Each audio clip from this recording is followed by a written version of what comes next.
자, 첫 번째 내용은 태양입니다. 태양. 태양 어디 멤버죠?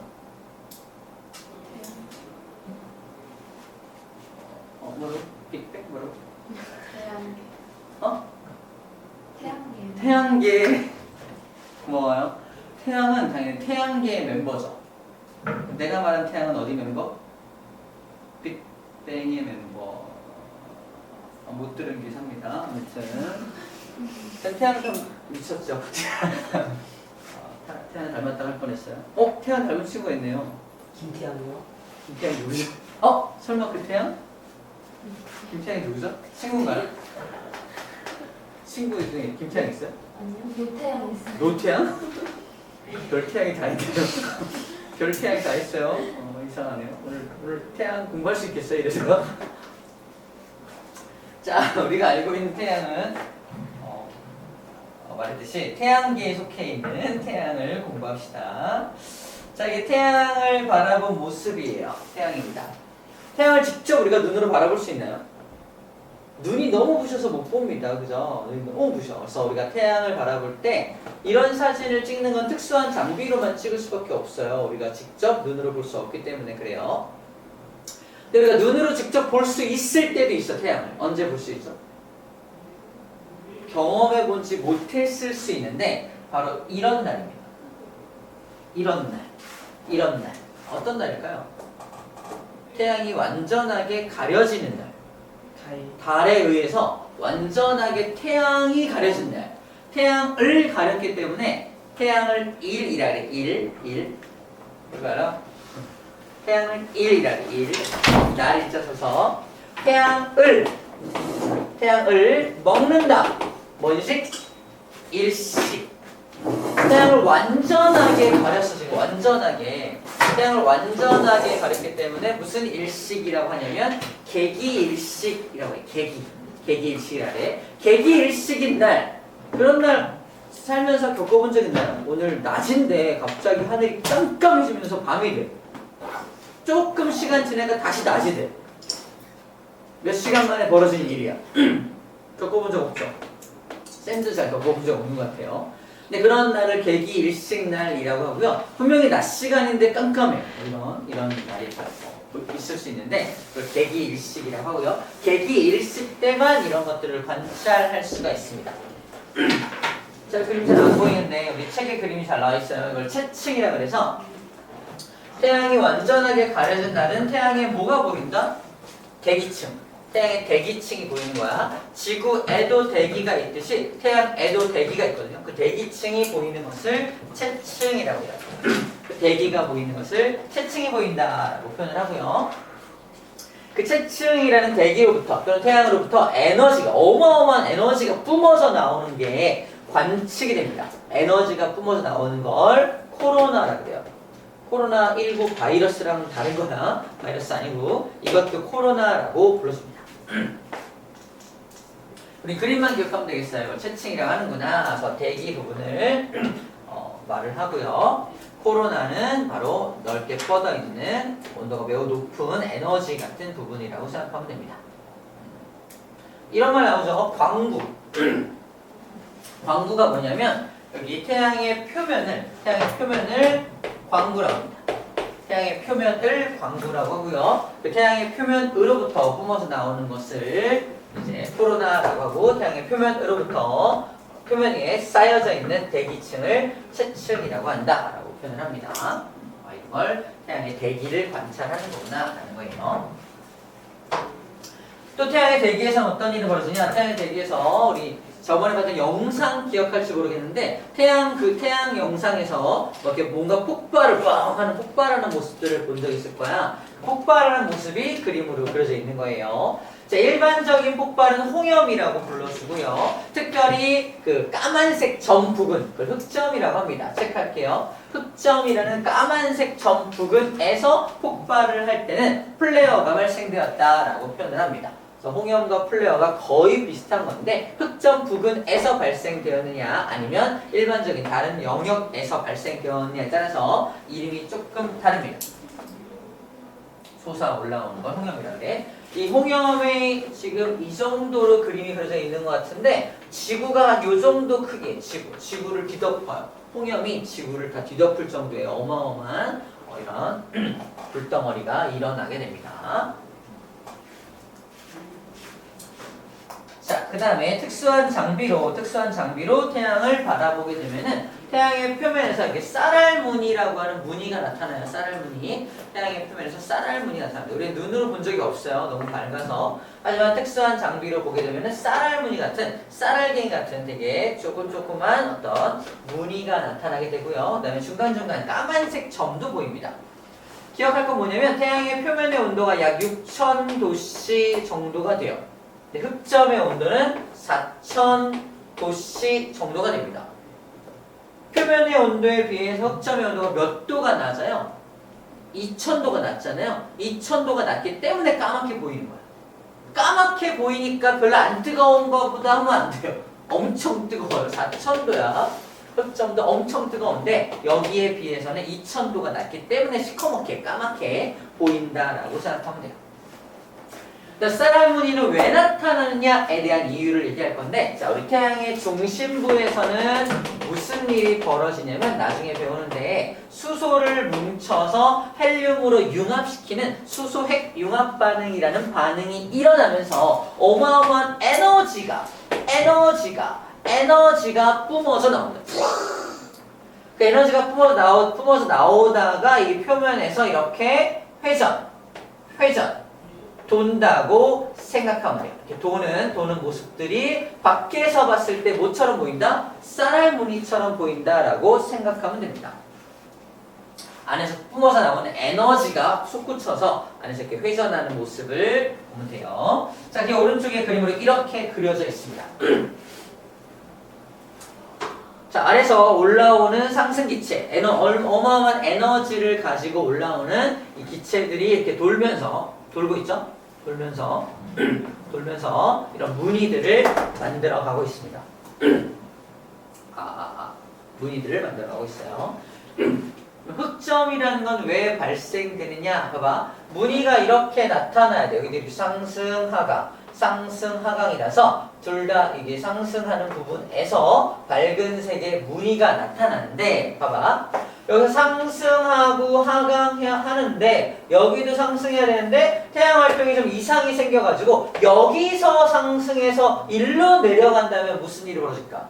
얘는 올라가는 중이고 얘는 내려가는 중이니까 서로 힘이 상쇄가 되겠죠. 시커멓게 보이는 거야. 이해됩니까? 둘 다 상승하면 밝게 보일 텐데 하나는 상승하고 하나는 이렇게 하강을 해요. 서로 힘이 상쇄가 되면서 에너지가 좀 줄어들게 되는데 그게 흑점이 발생되는 이유가 됩니다. 흑점은 언제 발생됩니다 라고 말을 한다면 여기 태양 활동이 조금 뭐 할 때? 너무 활발할 때. 태양의 활동이 너무너무 활발할 때는 그래서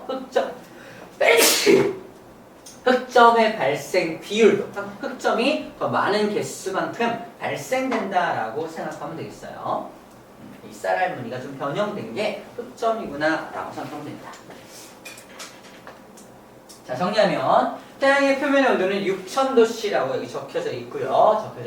그 안에 흑점과 쌀알무늬가 나타나게 되는데 쌀알무늬는 광구가 아까 뭐랬죠? 광구가 태양의 표면 바로 아래에 광구 아래의 대류. 뭐의 대류였죠? 아까 에너지에 의한 기체의 대류. 태양은 기체로 이루어져 있잖아요. 기체로 이루어진 태양의 기체가 대류하면서 발생되는 무늬가 쌀알무늬이고요. 그 다음에 이 광구에 나타나는 불규칙한 모양. 불규칙하게 아까 상승, 하강이 상쇄가 되면서 만들어지는 그런 것들을 흑점이라고 하고요. 흑점의 온도 체크할게요. 흑점의 온도 몇 도? 4000도씨입니다. 광구의 온도 6000도씨, 흑점의 온도 4000도씨라서 무려 2000도의 차이라서 시커멓게 보인다라고 생각하라고 했습니다. 그죠? 태양은 저런 것들이 있구나. 또 알고 있는 내용이겠지만 스스로 빛을 내는 유일한 천체입니다. 우리 태양계 안에서 스스로 빛을 내는 건 누구밖에 없다? 태양과 선생님밖에 없다. 깊은 한숨 소리가 들리네요. 두 번째 건 뺄게요. 태양밖에 없다. 그래서 태양밖에 없다. 그래서 태양이 이런 노래 부르잖아요. 나만 바라봐. 그죠? 음도 붙여줘요? 나 안 할게요. 그래서 걔가 나만 바라보려 하는 건 걔만 빛을 내기 때문에 걔가 혼자 스스로 빛을 내는 유일한 천체입니다. 스스로 빛을 내는 유일한 천체를 우리 배웠어요. 뭐라고 부르다? 두 글자입니다. 스스로 빛을 내는 천체를 뭐라고 하죠? 한 글자죠, 한 글자. 별. 한 글자는 별이고요. 쌤이 원하는 건 두 글자. 배웠는데? 지난 시간에 얘기했는데? 히읗, 시옷입니다. 항성이다, 항성이라고 항성. 암기법은 항상 빛을 내는 천체 이렇게 생각하면 돼요. 항상 빛을 내는 천체. 그 항성이라는 걸 돌고 있는 건 뭐라 그래요? 또? 행성, 그죠? 행성을 도는 건 뭐라 그래요? 위성이라고 하잖아. 그래서 이렇게 맨 처음 스타트는 항성으로 시작을 하게 됩니다. 자, 지구에 엄청나게 많은 영향을 미친다라고 써있는데 태양에서 오는 에너지 때문에 지구는 생존할 수 있는 거야. 태양이 사라지면 지구도 없어집니다. 생물들이 살 수가 없어요. 모든 것이 다 얼어붙어요. 살 수가 없습니다. 자, 그 다음에 흑점을 지속적으로 관찰을 한 모습이야. 흑점입니다. 흑점인데 흑점이 지금 동해에서 서방향으로 11일, 12일, 13일, 14일 뭐하고 있죠? 흑점이 움직이고 있어요. 흑점이 움직인다는 건 뭘 의미할까? 두 가지 의미가 있습니다. 태양이 돌고 있구나. 그죠?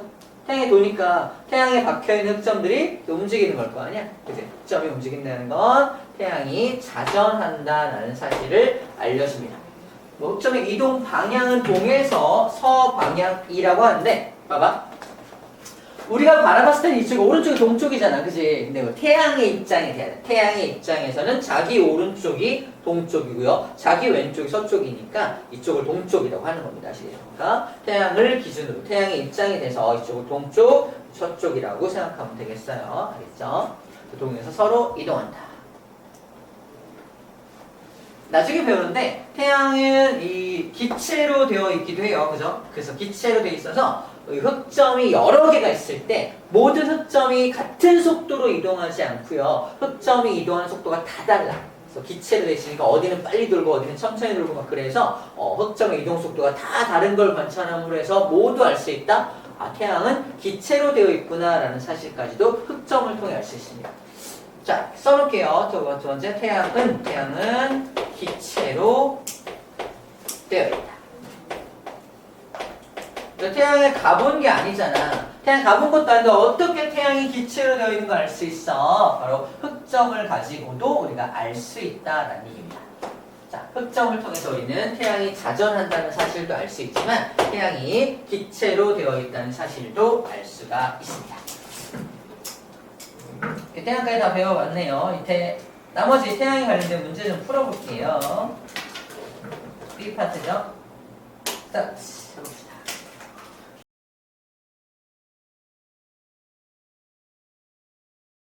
자냐. 준비됐죠? 마무리해볼게요.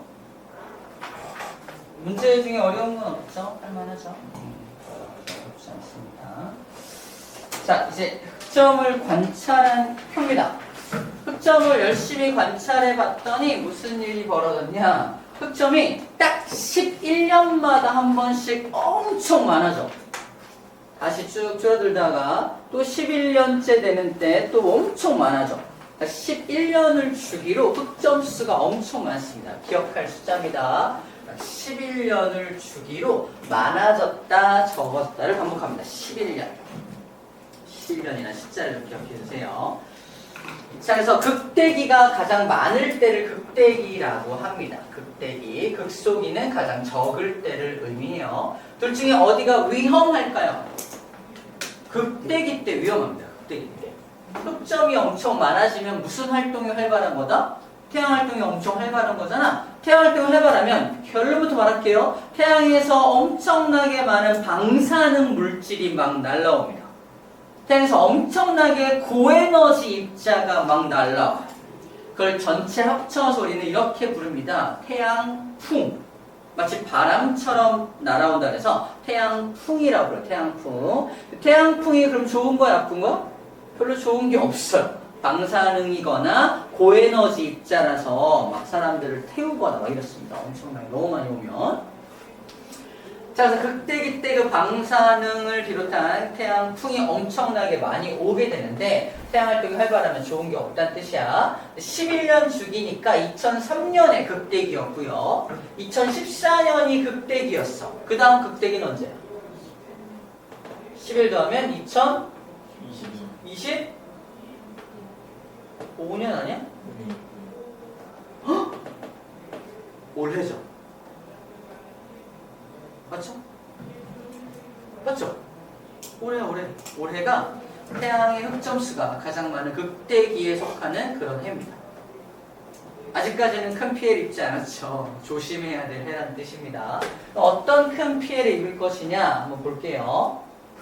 이건 그걸 그래프로 그려놓은 거고, 태양활동이 너무 활발하게 되면은 당연히 태양 자체 내에서 코로나가 커지고 홍염과 플레어가 자주 나타날 수 있겠죠. 그건 태양 자체에서 일어나는 일이니까 우리하고는 별 상관이 없는데 우리한테는 어떤 영향을 미치냐가 굉장히 중요한 거야. 방금 말한 태양풍이 강해지는 것도 알겠어. 근데 우리 지구에는 어떤 영향을 미치냐? 바로 이거 봅시다. 인공위성이 고장나요. 그 방사능 물질과 고연소 입자 때문에 인공위성이 고장납니다. 인공위성이 막 가다가 고장나서 지구로 떨어지기도 하고 인공위성끼리 막 충돌하기도 하고 그렇게 됩니다. 얼마 전에 뉴스에서 봤는데 우리 일론 머스크가 띄운 그 인공위성들 있죠? 스타링크? 엄청나게 많은 걸 띄워놨는데 이 태양풍의 영향으로 어느 한 해에 50대인가가 다 폭발해서 떨어지고 막 그랬던 적이 있어요. 그런 식으로 우주에서 날아오는 그런 어떤 영향이 우리 지구에 큰 영향을 미치고 있습니다. 그 다음에 전기가 끊겨요. 송전시설이 마비됩니다. 우리 전기를 발전소에서 만들면 집으로 보내주는 시설을 송전시설이라고 하는데 송전시설이 자기장의 영향, 태양풍의 영향, 자기장의 영향으로 고장이 날 수 있습니다. 또 전기가 합선이 되면 화재가 날 수 있겠죠. 전기에 문제가 생긴다는 뜻입니다. 그러니까 가장 많은 문제를 일으키는 게 바로 이겁니다. 무선 전파 통신의 방해를 받습니다. 여보세요? 여보세요? 전화가 안 돼요. 우리가 쓰는 전화는 유선이에요, 무선이에요? 무선이잖아. 무선 통신이 장애, 무선 통신이 잘 일어나지 않게 되는 거예요. 잘 방해받습니다. 이걸 무선 통신 장애 현상이라고 하고요. 이 무선 통신 장애 현상을 여기 안 써 있네요. 써놓을게요. 델린저 현상이라고 불러줍니다. 델린저 현상. 델린저 현상이 발생됩니다. 라고 표현하기도 합니다. 델린저 현상.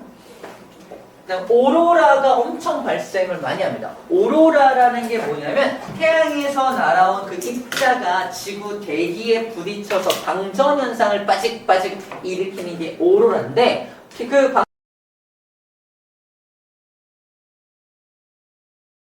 방전 입자가 엄청나게 더 많이 날아오면 당연히 오로라도 더 넓은 범위에서 많이 관측될 수가 있겠죠. 그죠? 그리고 고위도에서만 관측되지 않고요. 좀 더 낮은 위도, 심지어 우리나라까지 낮은 위도까지 내려와서 오로라가 관측될 수도 있습니다. 이쁘긴 하겠지만 안 좋은 징조예요. 그죠? 안 좋은 징조인 겁니다. 사실. 자, 오로라는 왜 저위도로 내려온다고 말하냐? 잘 봐봐. 태양에서 이런 방전 입자가 막 날아오는데 지구가 하나의 커다란 자석인 거 알고 있나요? 자석은 어디가 제일 힘이 세요?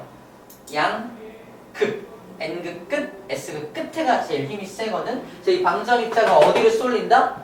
N극 끝과 S극 끝으로, 이 끝부분으로 쏠리는 겁니다.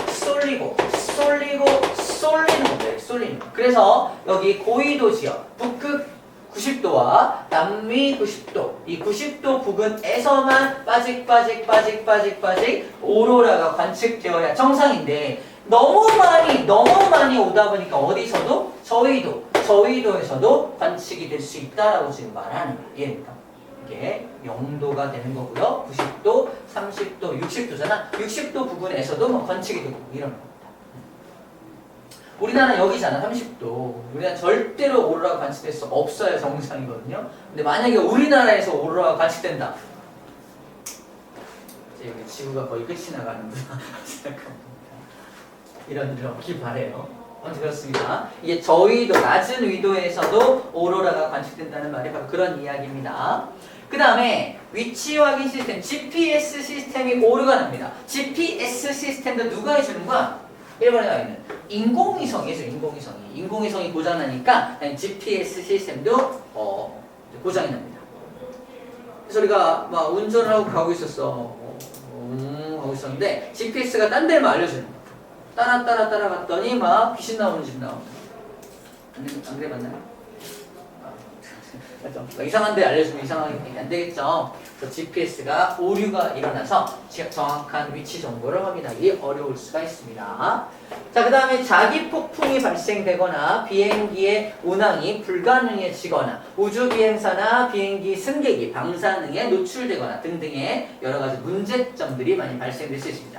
태양 활동이 활발하면 좋은 점보다 나쁜 점이 훨씬 더 많다고 좀 얘기하는 중이에요. 지금 태양 활동이 활발하면 광합성을 더 많이 할 수 있지 않나요? 지금도 충분합니다. 더 많이 할 필요가 없어요. 광포화점이라 해서 태양이 아무리 강해도 광합성량은 정해져 있습니다. 태양 활동이 활발할 필요가 없어요. 나쁜 점들이 훨씬 더 많습니다. 그 정도로 태양은 정리를 끝내면 될 것 같습니다. 자, 이제 천체망원경 얘기를 좀 할게요. 천체망원경 구조를 좀 먼저 볼게요. 천체망원경은 집에 천체망원경 혹시 있습니까? 다들 집에 하나씩 있지 않나요? 우리 집 뚜껑 막 열리면서 징 천체망 나가고 막 안 그래요? 선생님 집에 뚜껑 열리면서 그 로봇 있죠, 로봇. 합체 로봇 나가고. 국회에서 딱 열리는 거 알아요? 이게 열려가지고 거기서 로봇 태권브이 우리나라에 있는 거 알아요? 그 막 딱 나가고 아무도 안 믿네요. 역시 미안해요. 그만할게요. 계속 상상. 그래서 천체망원경은 자 제일 중요한 구조물은 여기입니다. 여기 데블 렌즈, 여기 저반 렌즈. 천체망원경은 렌즈가 몇 개다? 2개의 렌즈가 있어요. 2개의 렌즈. 렌즈는 둘 다, 렌즈라는 것은 둘 다 볼록 렌즈를 사용합니다. 볼록 렌즈 배웠죠, 옛날에? 볼록 렌즈. 1학기 때 배웠던 것 같아요. 1학기인가? 1학기 때 배우지 않았어? 렌즈? 오른쪽 한다 또. 안 배웠어요. 안 배웠네. 아무튼, 렌즈가 있어요. 돋보기. 태양빛 모아서 막 그 종이 태우는 돋보기 있잖아. 돋보기가 볼록 렌즈입니다. 이 볼록 렌즈는 빛을 어떻게 해요? 빛을 모아줍니다. 모아줘요. 모아서 한 점으로 이렇게 모아주니까 종이를 태울 수 있는 거야. 태양빛을 모아서 한 점으로 모으니까 태울 수 있는 거야. 근데 중요한 건 한 점으로 모으다 보니까 어떤 일이 발생해요? 선생님 머리 발끝이에요. 키는 한 2m쯤 됩니다. 머리부터 발끝까지를 딱 렌즈로 본다면 머리를 맞은 빛이 일로 내려오고요. 다리를 맞은 빛이 위로 올라가죠. 그래서 여기서 관찰하면 쌤이 이렇게 관찰됩니다. 뒤집혀서 관찰돼요. 또 이거를 자 선생님 오른팔이 있고 왼팔이 있다면 오른팔을 맞은 빛은 왼쪽으로 왼팔을 맞은 빛은 또 오른쪽으로 오겠죠. 다시 말해서 이 볼록 렌즈가 무슨 역할을 한다? 빛을 모아주는 역할도 하지만 위아래도 바꾸고 좌우도 바꾸는 거야. 상하 좌우가 모두 뒤바뀌는 그런 일을 발생시킵니다. 여기서 천체망원경의 위치 조정 파트에서 나올 이야기를 좀 미리 해주는 거야. 천체망원경으로 바라보면 그래서 내가 바라보고 있는 저 물체가 상하 좌우가 바뀌어있는 물체를 보고 있다는 뜻입니다. 별을 보고 있어. 별이 딱 보여. 우와 별이다. 근데 실제 모습보다 어떻게 보인다? 뒤집혀 있고 옆으로 이렇게 상하 좌우가 바뀌어 있는 모습이 관찰되고 있다는 게 그 얘기를 하고 있는 거예요. 자, 렌즈는 볼록 렌즈를 사용하기 때문이라고 말하고 있는 겁니다. 근데 렌즈가 2개나 있죠. 확인했으니까 얘가 뒤집고 얘도 뒤집으면 정상으로 돌아오는 거 아닌가요? 그렇게 생각할 수 있겠죠. 하지만 그렇지 않습니다. 기능이 좀 달라. 첫 번째 대물 렌즈는 체크합니다. 빛을 그저 모아주기만 하는 렌즈입니다. 빛을 모아주는 렌즈가 대물 렌즈. 그 모아준 렌즈를 이렇게 꺾어서 굴절시켜서 이렇게 모으면은 뭐한다? 확대가 돼요. 확대. 실제로 그래서 물체를 확대시켜주는 렌즈는 누구다? 바로 저반 렌즈가 상을 확대시켜주는 렌즈입니다. 체크할게요. 빛을 모아주는 렌즈 따로, 빛을 확대시켜주는 렌즈가 따로따로 있다는 뜻입니다. 우리 천문대 같은 데 가면은 천체 망원경의 크기가 어때요? 엄청 크죠? 왜 큰 줄 알아요? 앞에 대물 렌즈가 엄청 커야 그만큼 많은 양의 빛을 모을 수 있기 때문입니다. 이게 왜 하냐면은 지금 기술적으로 이 저반 렌즈를 잘 조정하면 저반 렌즈를 여러 개를 키우면은 배율을 수천 배, 수만 배까지 키울 수 있습니다. 요만큼의 빛만 들어오더라도 어마어마하게 확대할 수 있어. 우리가 핸드폰으로 확대되잖아. 그럼 비슷합니다. 하지만 해상도가 어때요? 점점 떨어지죠. 해봤죠? 확대해서 찍히잖아. 근데 해상도가 어때요? 뭐야 이게? 그죠? 이상하게 찍히잖아. 그죠? 근데 빛을 많이 모으면 확대를 많이 하더라도 해상도가 유지가 돼요. 그래서 빛을 많이 모을수록 유리하다. 그래서 천문대에 가면은 빛을 더 많은 빛을 확보하기 위해서 이 대물 렌즈가 엄청 큰 거야. 엄청 큰 거야. 그래서 빛을 많이 모으는 게 되게 중요하다라고 지금 얘기하는 중입니다. 그 다음에 경통이라는 건 그냥 여기와 여기를 연결해주는 장치이고요. 그 다음에 가대라는 부분은 뭐냐면 요 삼각대, 우리 쓰러지지 않게 하는 삼각대하고 이 경통을 연결해주는 녀석을 가대라고 합니다. 균형추는 이제 무겁게 해서 쓰러지지 않게끔 해주는 역할을 하게 됩니다. 어려운 거 없는데 또 마지막 중요한 건 뭐냐면 바로 보조 망원경입니다. 써놓을게요. 보조 망원경 옆에다가 영어로 FINDER이라고 써놓을게요. 읽어볼까요? 뭐라고? Find가 뭐예요? Find. 찾다. 뭘 찾아? 내가 관찰하고자 하는 물체를 제일 먼저 찾아주는 역할을 합니다. 여러분 여기 전체에서 절이라고 하는 글자를 찾아봐. 어딘가 있겠죠? 쌤이 어떤 도구를 주냐면 투명한 게 뭐가 있을까? 이거 안 보이죠? 잠깐만. 어떤 도구를 주냐면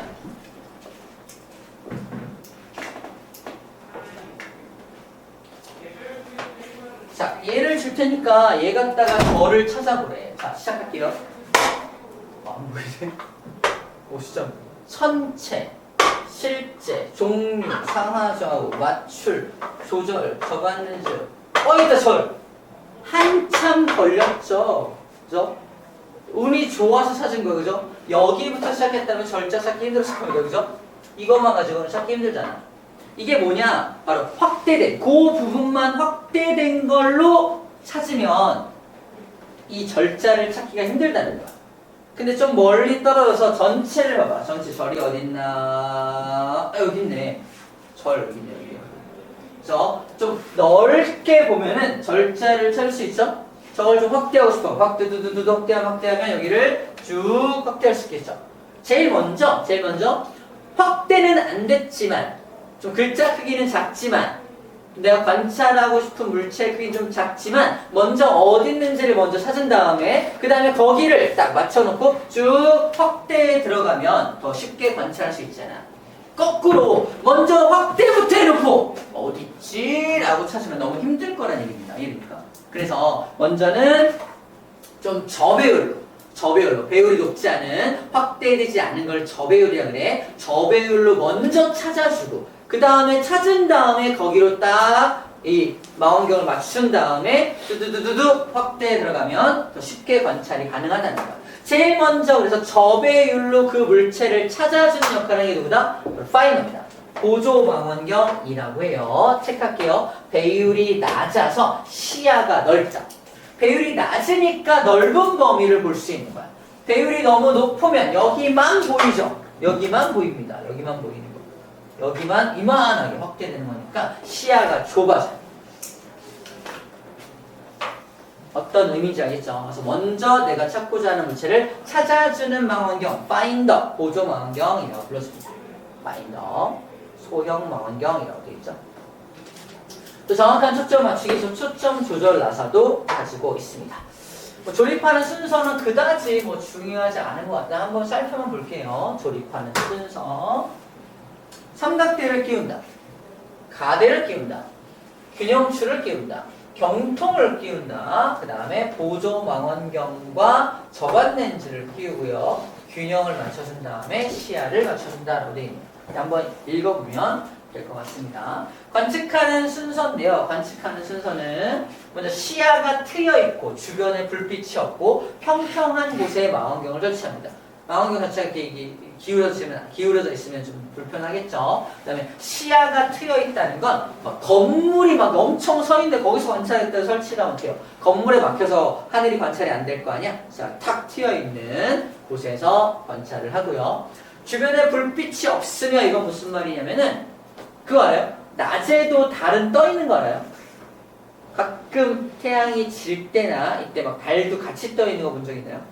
무슨 말이냐면 달은 태양이 떠 있을 때 같이 떠 있을 수 있지만 태양이 너무 밝으니까 달이 안 보이는 거거든. 그죠? 그래서 태양이 조금 어두워졌을 때 달이 보이게 되는 겁니다. 무슨 말이냐? 우리가 어떤 별을 관측하고 싶어. 근데 옆에 막 엄청나게 많은 불빛들이 엄청나게 많아. 저 별빛이 잘 보일까? 안 보일 거란 얘기야. 그래서 안 보이니까 좀 어두운 곳에서 바로 별을 관측해야 한다라는 말을 하고 있는 거야. 그 다음에 보조망원경으로 먼저 관측할 천체를 찾은 다음에 어디에? 시야의 중앙에 오도록 조절합니다. 딱 중앙에 오도록 조절을 먼저 한 다음에 그 다음에 보조망원경으로 사는 천체를 저반 렌즈로 보면서 초점 나사를 돌려 초점을 먼저 맞추고 그 다음에 저배율이었던 것을 다시 고배율로 엄청나게 확대해서 관찰을 하면 됩니다. 좀 더 자세하게 볼 수가 있죠.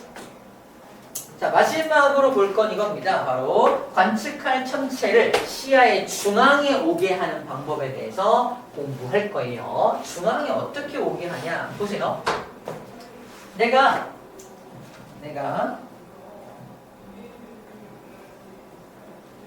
어떤 물체를 바라봅니다. 바라봤더니 이 중앙으로부터 오른쪽 밑에 쳐져 있어. 중앙에 오게 하려면 이 물체를 옮길 수 없죠. 물체를 옮길 수 없으니까 요 초점을 이렇게 옮겨주면 되겠죠?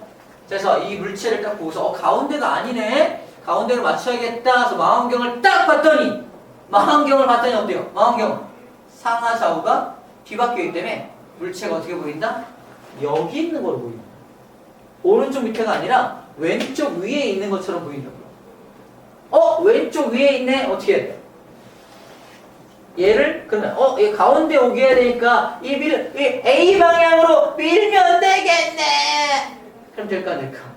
이 상하 좌우가 바뀌어 있는 거니까 왼쪽 윗방향으로 움직여야 된다면 거꾸로 오른쪽 아래로 내려줘야 얘를 이 망원경을 오른쪽 밑으로 이렇게 내려줘야 이 상이 가운데로. 이상한 일이야. 이상한 일인 거야. 다시 얘를 가운데로 옮기기 위해서 망원경을 딱 봤더니 왼쪽 위에 상이 치우쳐져 있어. 그럼 얘를 오른쪽 밑으로 당겨주기 위해서 어떻게 한다고요? 가운데로 오게 하기 위해서 망원경을 왼쪽 위로 올려서 가운데로 맞춰야 되잖아 원래. 상하좌우가 바뀌어 있으니까 얘를 망원경 자체 어떻게 거꾸로 B방향으로 당겨줘야 가운데로 온다는 거. 조금 잘 생각해야 돼.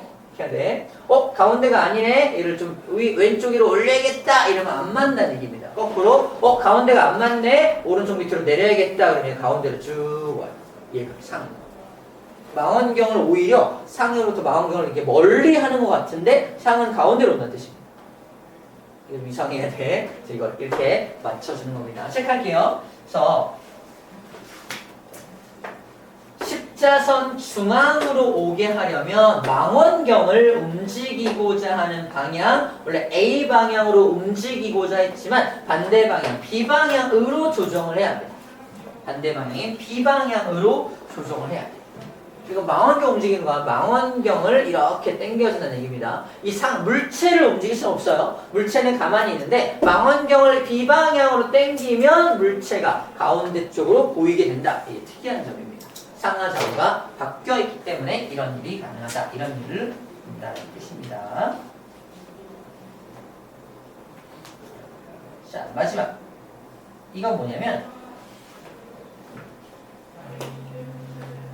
우리가 먼저 보조 망원경으로 먼저 가운데 맞추는 거야. 자, 보조 망원경도 이 렌즈로 되어 있고요. 그다음에 접안 렌즈도 렌즈로 되어 있기 때문에 보조 망원경에서 가운데 맞추는 방법도 방금 배운 방법과 똑같은 방법을 맞춰주는 거야. 그렇게 보조 망원경으로 가운데를 맞춘 다음에 저배율에서 고배율로 확대를 하면 이렇게 확대가 된다라는 걸 보여주고 있는 겁니다. 가운데 맞춰놓고 확대를 해줘야 한다는 얘기입니다. 가운데 맞춰놓지 않고 확대하면요, 안 보일 수도 있습니다. 없어질 수 있어요. 여기 확대는 안 보이잖아요. 지금 이렇게 안 보일 수 있습니다. 중앙에 오게 한 다음에 확대를 하는 거다. 이거를 파인더를 정렬한다라고 표현을 합니다. 오케이, 문제 좀 마무리해볼게요. 풀어보죠.